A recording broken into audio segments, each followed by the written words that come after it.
특히 국회가 해야 될 책무 중에 하나가 방금 말씀 주신 대로 그 입법 활동과 그 어떤 국가 재정, 국민 경제를 잘 살피는 두 가지 부분이라 생각하고요. 그래서 저는 이제 경제를 잘 모릅니다만 또 서민 경제, 국민 경제와 또 경제 전문가들이 이야기하는 또 경제는 좀 괴리감이 있는 것 같습니다. 이런 부분들을 정치권에서 좀 해소하는 그런 국민을 위한 그런 일반적으로 정무위나 예결위, 예산위원회, 그리고 산자위원회, 농림해양수산위원회 이런 다양한 경제 관련한 상임위 그리고 지금 기획재정위는 또 거시경제에 대해서도 상당히 좀 중요한 역할이라고 보고 제가 막중한 책무를 맡겨주신 우리 의원님들께 그리고 우리 국민들께 감사하다는 말씀드리겠습니다. 저는 토목공학 박사로서 이 신공항에 대한 문제를 객관적이고 공정한 시각에서 좀 보고 싶습니다. 이 후보지가 세 군데에 있습니다. 밀양하고 가덕도하고 김해 공항이었는데 이 중에서 평가 점수가 외부 기관인 ADPI에서 객관적으로 평가한 평가 점수가 김해 공항을 확장하는 것이 가장 경제적이다 이렇게 분석하고 있지 않습니까? 최근에 5일간지에는 김해공항과 또 다른 공항과의 비교를 했을 때 약 6조 정도 비용이 절감됐다 하는 그 보도를 봤습니다. 저도 봤습니다. 그 6조의 그 의미는 저는 이렇게 또 해석하고 싶습니다. 지금 요즘에 그 청년 실업 문제가 심각하지 않습니까? 저는 산자위원으로 소속되면서 이 문제를 상당히 그 심도 있게 다루기도 했습니다. 최근에는 청년 창업 기업에 대한 지원에 대한 특별법을 제가 제정을 했거든요. 이 1조 정도면은 한 10,000개의 그 청년 창업을 할 수가 있습니다. 그러면은 1억씩만 지원해도 10,000개를 만들어낼 수 있는 거 아닙니까?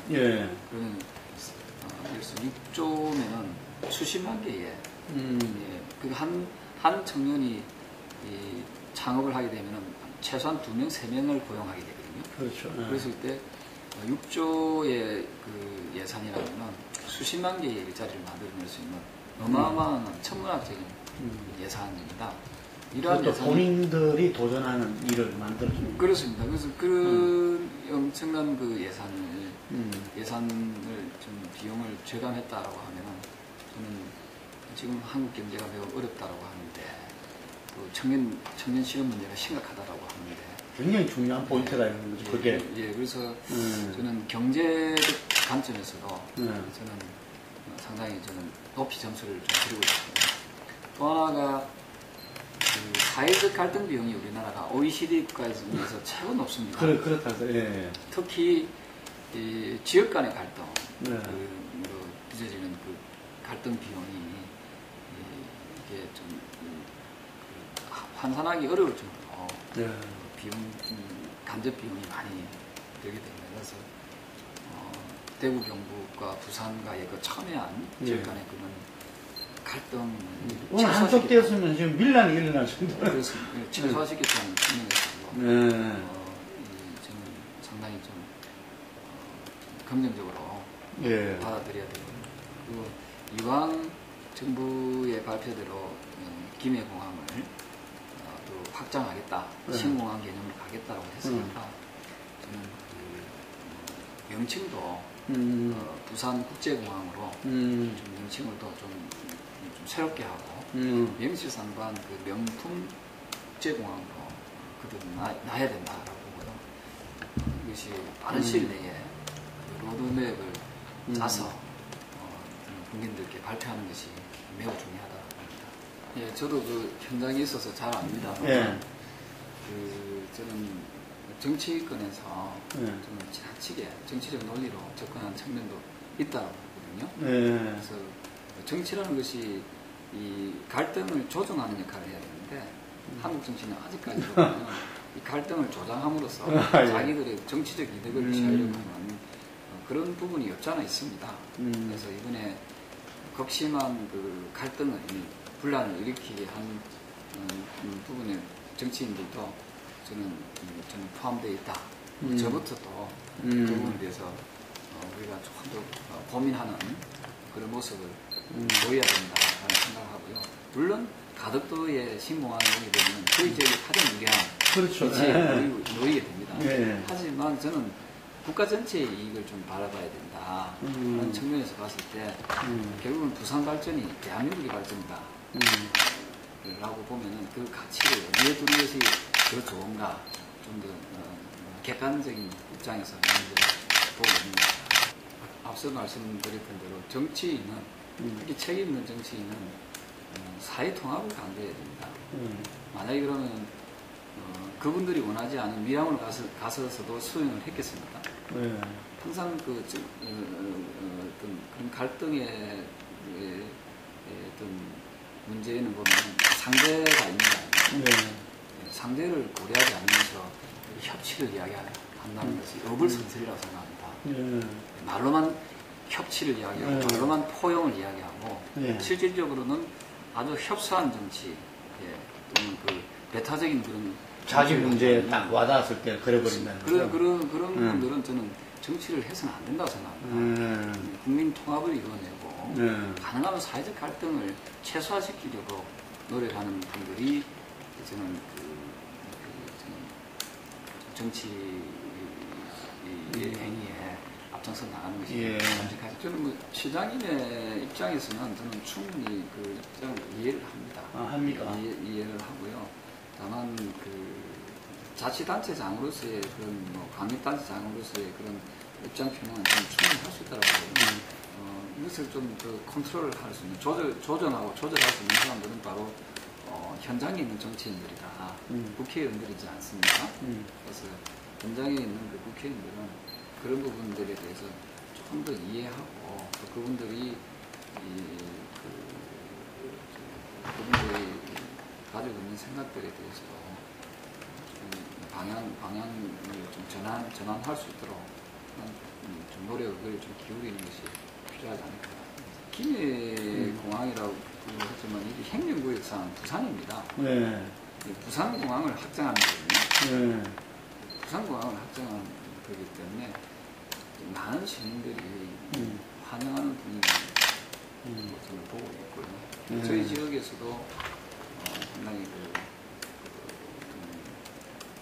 축하 내지 환영하는 분들이 많이 계십니다. 그래서 시장님께서 그런 주장을 하시면서 최선을 다 하셨기 때문에 저는 뭐 충분한 역할을 좀 하시지 않았나 이렇게 있습니다.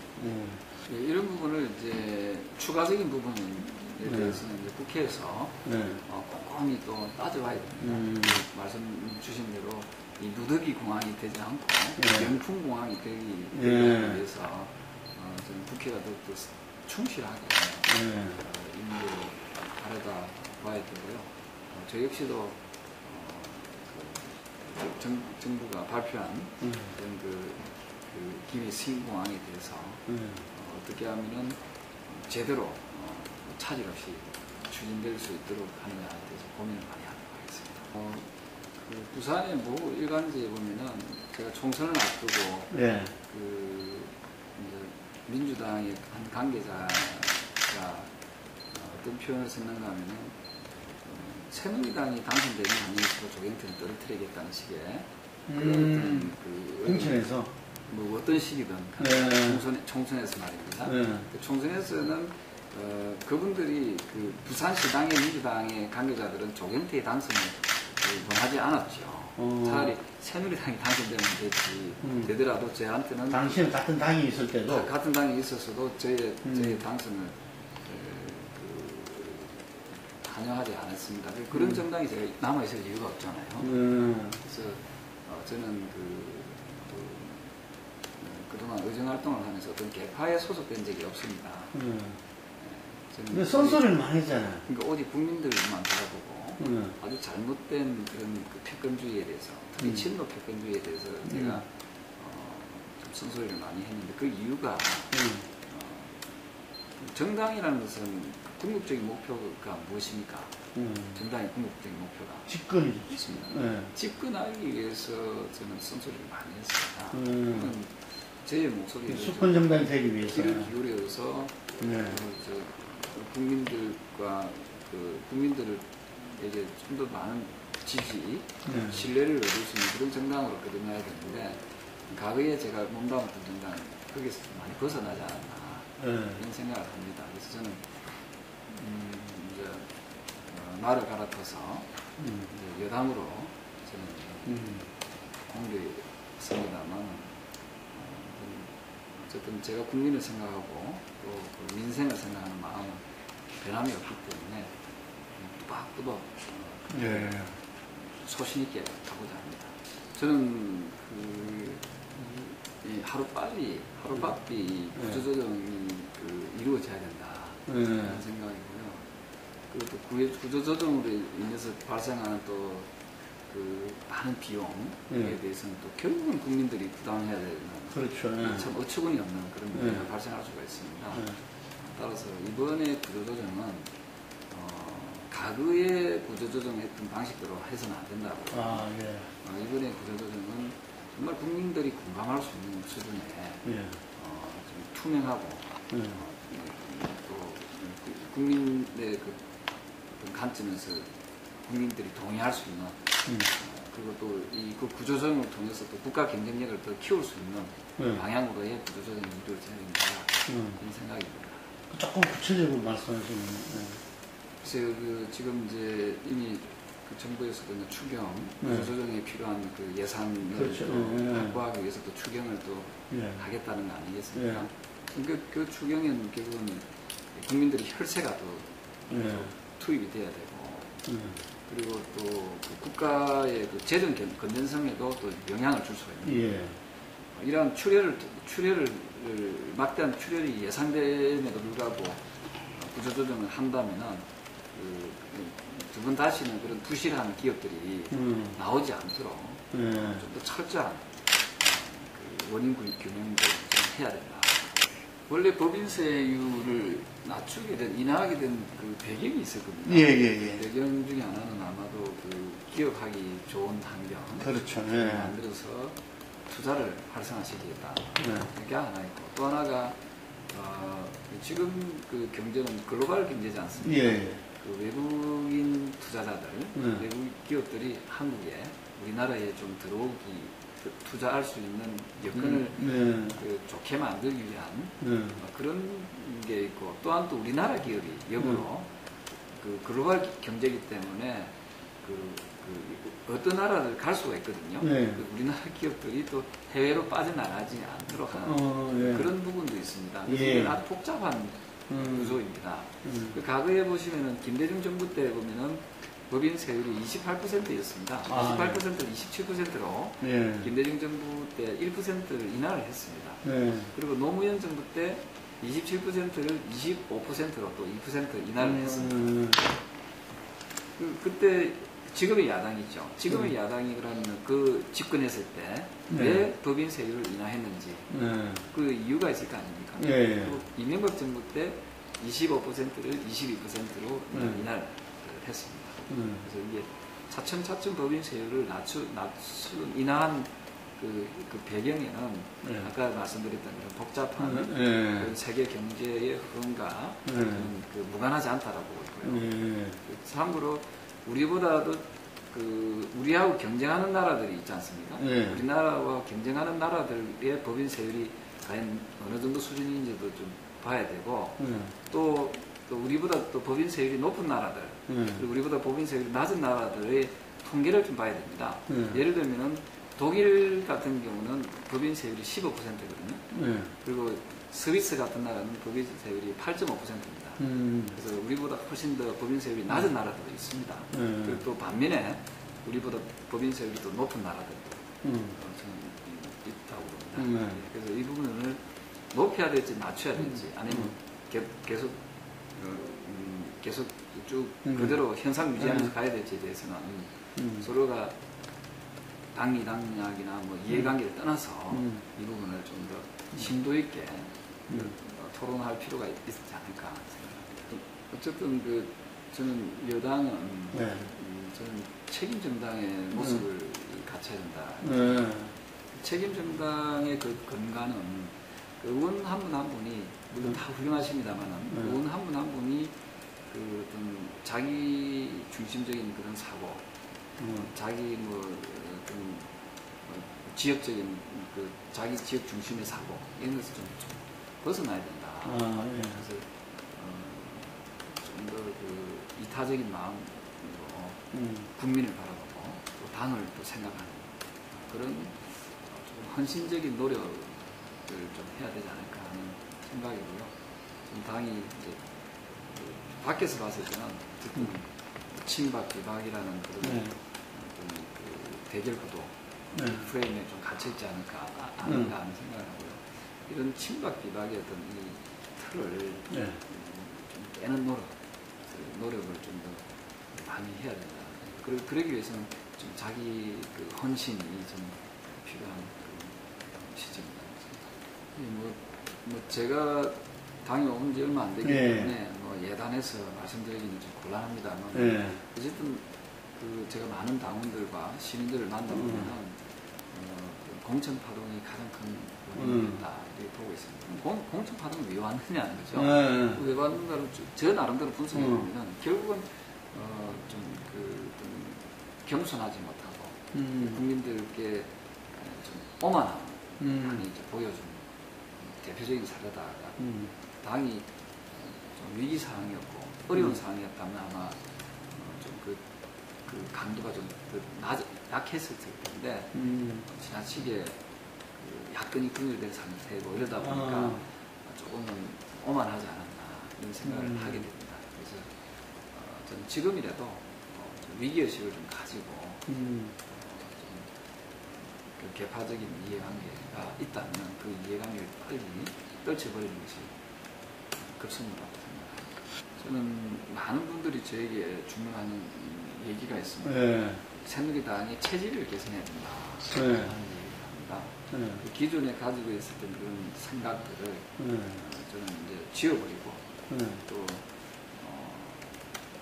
기존에 가지고 있었던 그런 습관이나 뭐 이런 여러 가지 행동들 하나하나도 좀 저는 다 바꿔야 된다. 그래서 체질 개선을 함으로써 새로운 정당으로 좀 거듭나야 된다. 거기에 적합한 분들이 지도부에 들어야 된다. 저는 이미 저 야당에 있을 때 최고위원을 했기 때문에 글쎄 저한테 그런 그 역할이 맞는지는 모르겠습니다만 어쨌든 국민들이 바라는 그 새누리당은 체질이 좀 개선된 그런 정당을 원합니다. 복지와 성장은 그 분리된 개념이 아니라고 생각합니다. 저는 그 성장을 위해서도 복지가 필요하고 복지를 위해서도 성장이 필요하다. 과거에 우리가 1960년대 이전에는 서구의 문제로 봤죠. 그죠? 과거에 우리나라가 1960년대는 필리핀보다도 더 못 살았습니다. 그렇더라고요. 북한보다도 더 못 살았습니다. 그렇더라고요. 그때 과연 우리가 복지를 이야기할 수 있었습니까? 우리가 복지를 이야기했던 시점은 이제 10,000불, 20,000불 시대가 열리면서 복지를 말하기 시작합니다. 지금 이 우리나라의 1인당 GDP가 28,000불이지 않습니까? 3만 불이 지금 못 되고 있어요. 28,000불의 시대에 우리가 50,000불, 100,000불의 복지를 말하는 것은 저는 그건 좀 이치에 맞지 않더라고요. 그래서 인간은 누구나 다 그런 복지, 보편적 복지를 누리기를 바라는 그렇죠. 당연한 일이 아니겠습니까? 근데 이러한 보편적 복지를 누리기 위해서라도 좀 최소한 4만 불에서 5만 불에 1인당 GDP로 따졌을 때 4만 불에서 5만 불의 경제 성장을 이루어져야 된다라는 생각을 하고 있습니다. 그래서 그러면 4만 불에서 5만 불의 경제 성장을 하기 위해서는 우리가 어떻게 여야가 머리를 맞대어서 이 부분을 이 난제를 풀 것인가 거기에 저는 좀 고민을 더 해야 된다. 그래서 복지를 위해서라도 저는 좀 더 경제 성장은 좀 더 많이 이루어져야 된다. 오늘 귀한 시간 함께 해주셔서 감사하다는 말씀 드리겠습니다. 저 조경태는 항상 늘 그래왔듯이 국가의 발전과 국민의 이익을 위해서 뚜벅뚜벅 걸어가겠습니다. 그리고 청년 실업 문제, 노인 빈곤 문제를 해결함에 있어서 많은 전문가들과 국민 여러분들과 소통하겠습니다. 함께 잘 지켜봐 주시길 바라고요. 기재위원장으로서 또 책무를 다하도록 하겠습니다. 고맙습니다.